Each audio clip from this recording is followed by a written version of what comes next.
Thử tưởng tượng xem, khi nghĩ về những kẻ săn mồi nguy hiểm nhất, chúng ta thường hay hình dung ra những con hẻm tối tăm, vắng lặng, đúng không? Nhưng thực tế lại đáng sợ hơn rất nhiều. Những kẻ nguy hiểm nhất, chúng hiếm khi lẩn trốn trong bóng tối đâu. Thay vào đó, chúng khoác lên mình những bộ vest đắt tiền, tỏa sáng rực rỡ và ngồi ngay cạnh chúng ta trong phòng họp. Chào mừng mọi người đến với bản phân tích chuyên sâu hôm nay, nơi chúng ta sẽ cùng bóc tách tâm lý học đằng sau những kẻ săn mồi trốn công sở. 275.000 đô la. Nghe giống như một lỗi kế toán của tập đoàn nào đó nhỉ? Nhưng không hề.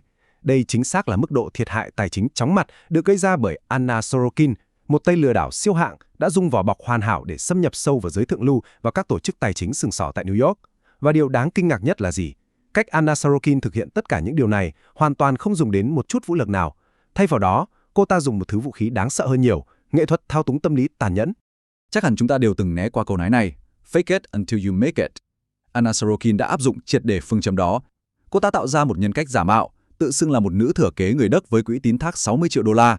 Một quỹ tín thác không hề tồn tại. Nhưng bằng nhân cách giả đó, cô ta đã lừa gạt hết ngân hàng này đến khách sạn sang trọng khác và thậm chí thao túng cả những người bạn thân thiết nhất của mình. Vậy, làm thế nào một người có thể làm được điều này một cách trơn tru, không hề chớp mắt? Để hiểu được, chúng ta phải thực sự nhìn sâu vào bộ não của họ. Điều đó đưa chúng ta đến với phần 1 của bản phân tích, hồ sơ lâm sàng. Sinh ra hay được tạo thành. Trong giới tâm lý học lâm sàng, luôn có một cuộc tranh luận cực kỳ kinh điển. Sự tàn nhẫn là do bẩm sinh hay do môi trường tạo ra? Sự phân biệt rõ ràng nhất nằm ở hai khái niệm mà chúng ta rất hay nhầm lẫn. Một bên là psychopath. Đây là những cá nhân bẩm sinh đã có cấu trúc não bộ khác biệt, cụ thể là hạch hạnh nhân hoạt động bất thường, dẫn đến việc họ hoàn toàn thiếu vắng lòng đồng cảm. Họ cực kỳ máu lạnh và tính toán. Ở phía ngược lại, chúng ta có sociopath.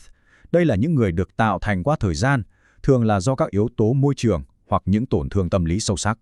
Thông thường thì một sociopath có xu hướng bốc đồng và nóng nảy hơn. Nhưng, và đây mới là điểm mấu chốt, trong môi trường doanh nghiệp, một sociopath cấp cao lại có khả năng kìm nén sự bốc đồng đó để thực hiện các chiến lược thao túng tài chính vô cùng tinh vi. Họ học cách thích nghi, giống như một con tắc kè hoa, hòa lẫn hoàn hảo vào môi trường làm việc xung quanh. Những cá nhân này chính là thứ mà chúng ta gọi là rắn mặc âu phục. Thay vì sử dụng bạo lực thể xác, họ vũ khí hóa những đặc điểm mà các nhà lâm sàng gọi là Factor 1. Thử nghĩ xem nhé. Họ sở hữu một sức hút cực kỳ quyến rũ dù chỉ là hơi hợt. Họ có khả năng nói dối bệnh lý trơn tru không chớp mắt. Họ mang một niềm tin hoang tưởng về sự vĩ đại của bản thân và đáng sợ nhất là họ hoàn toàn không có cảm giác hối hận. Nhờ đó, họ biến sự quyến rũ và địa vị thành công cụ sắc bén nhất để thực hiện những hành vi săn mồi chiến lược ngay trong môi trường làm việc chuyên nghiệp. Và bây giờ, chúng ta sẽ bước sang phần 2, cái bẫy, chu kỳ đi săn. Mọi người biết không, khi một sociopath nhắm vào mục tiêu, đó tuyệt đối không bao giờ là sự ngẫu nhiên. Họ vận hành dựa trên một chu kỳ bạo hành có hệ thống và vô cùng nhẫn tâm.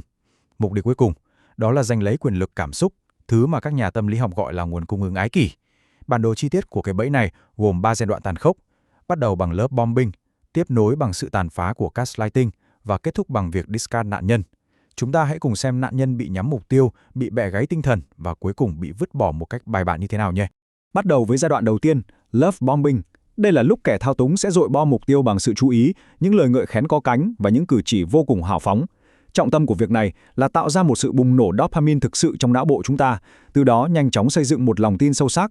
Kẻ thao túng sẽ sao chép y hệt các giá trị và sở thích của nạn nhân để tạo ra một sự gắn kết tổn thương mãnh liệt.